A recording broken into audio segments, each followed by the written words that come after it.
Hello friends, welcome to Pappas tips. So இன்றைக்கி நம்ம பாப்பாஸ் டிப்ஸில் ஹேர்க்காக ஒரு சூப்பரான ஒரு டிப் பார்க்க போகிறோம். நிஜமாலே இந்த டிப் வந்து அவ்வளோ யூஸ்ஃபுல்லாக இருக்கும். ஏன்னா நிறைய கேர்ள்ஸாக இருக்கட்டும், ஜென்ஸாக இருக்கட்டும், நிறைய பேர் ஒரு ஹேர் டேமேஜில் நிறைய ப்ராப்ளம்ஸை ஃபேஸ் பண்ணிட்டு வந்துட்டு இருக்கீங்க. ஏன்னா அது ரொம்ப சென்சிட்டிவான விஷயம், முடின்றது ரொம்ப சென்சிட்டிவான விஷயம். ஸோ இது ரொம்ப சிம்பிளான டிப். நான் நிறைய டிப்ஸ் ஹேர்க்காக கொடுத்துருக்கேன், பட் இதை கம்பேர் பண்ணும்போது ரொம்ப சிம்பிளான ஒரு டிப்பு. ஸோ இதுக்கு தேவையானது பார்த்திங்கன்னா பிளாக் டீ அப்படின்ட்டு சொல்லுவாங்க. உங்களுக்கு சப்போஸ் பிளாக் டீ கிடைக்கலனா கூட பரவாயில்ல, நீங்கள் நார்மல் டீ டிகாஷனே எடுத்துக்கலாம். நார்மலாக நம்ம தண்ணி ஊற்றி பாயில் பண்ணுவோம்னு பார்த்தீங்களா, ஸோ அந்த மாதிரியான டீ டிகாஷனே நீங்கள் எடுத்துக்கலாம். ஸோ இதில் அவ்வளோ ஒரு பெனிஃபிட்ஸ் இருக்குது. நம்ம இதை எப்படி யூஸ் பண்ணுறதுன்னு நான் உங்களுக்கு சொல்கிறேன்.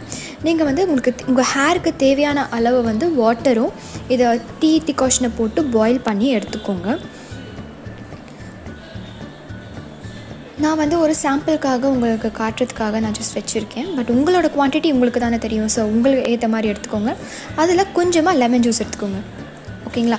பிளாக் டீயில் பார்த்தீங்கன்னாக்கா லெமன் ஆல்ரெடி ஆட் பண்ணி இருக்கும்.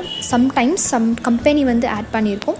அப்படி இல்லைனா நீங்கள் அப்படி ஆட் பண்ணியிருந்ததுன்னா நீங்கள் லெமனை இக்னோர் பண்ணிக்கலாம். அப்படி ஆட் ஆகலைன்னா நீங்கள் லெமன் ஒரு ஃபியூ ட்ராப்ஸ் போட்டுக்கோங்க.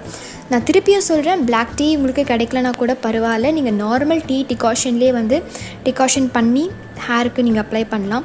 ஸோ இது எப்படி அப்ளை பண்ணணுன்னா, ஹேரில் நீங்கள் நைட்டு அப்ளை பண்ணிட்டு மறுநாள் தலை குளிக்கலாம். ஒரு ஆப்ஷன் இருக்குது. ரெண்டாவது ஆப்ஷன் பார்த்தீங்கன்னா, தலைக்கு குளிச்சிருவீங்க பார்த்தீங்களா, தலைக்கு குளிச்சதுக்கப்புறம் ஷாம்பூலாம் போட்டு வாஷ் பண்ண பிறகு இந்த டிகாஷனை ஹேரில் போட்டு நல்லா ரின்ஸ் பண்ணிக்கணும். அந்த ஈரமான முடியில் நல்லா ரின்ஸ் பண்ணி நீங்கள் அப்படியே வாஷ் பண்ணிக்கலாம்.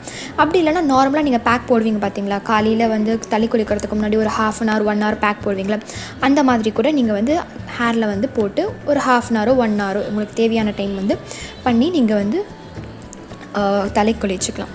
ஸோ இவ்வளோ தான், ரொம்ப சிம்பிள். இது க்ரே ஹேரை தவிர்க்கும்.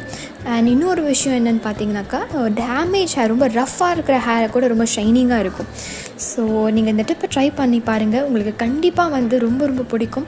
ஏன்னா ரொம்ப க்ளாஸியாக இருக்கும் நம்ம ஹேர். நம்ம யூஸ் பண்ண ரொம்ப நல்லாயிருக்கும், ஓகேங்களா. ஸோ நீங்கள் யூஸ் பண்ணி பாருங்கள். அண்ட் வாரத்தில் 2 முறை நீங்கள் எப்பப்போலாம் தலை குளிக்கிறீங்களோ அப்பப்போலாம் நீங்கள் இது யூஸ் பண்ணிக்கலாம்.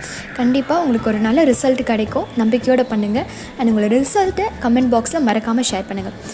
உங்களுக்கு இந்த டிப் ரொம்ப பிடிச்சிருந்தா லைக் பண்ணுங்கள், ஷேர் பண்ணுங்கள், அண்ட் மறக்காமல் சப்ஸ்கிரைப் பண்ணுங்கள்.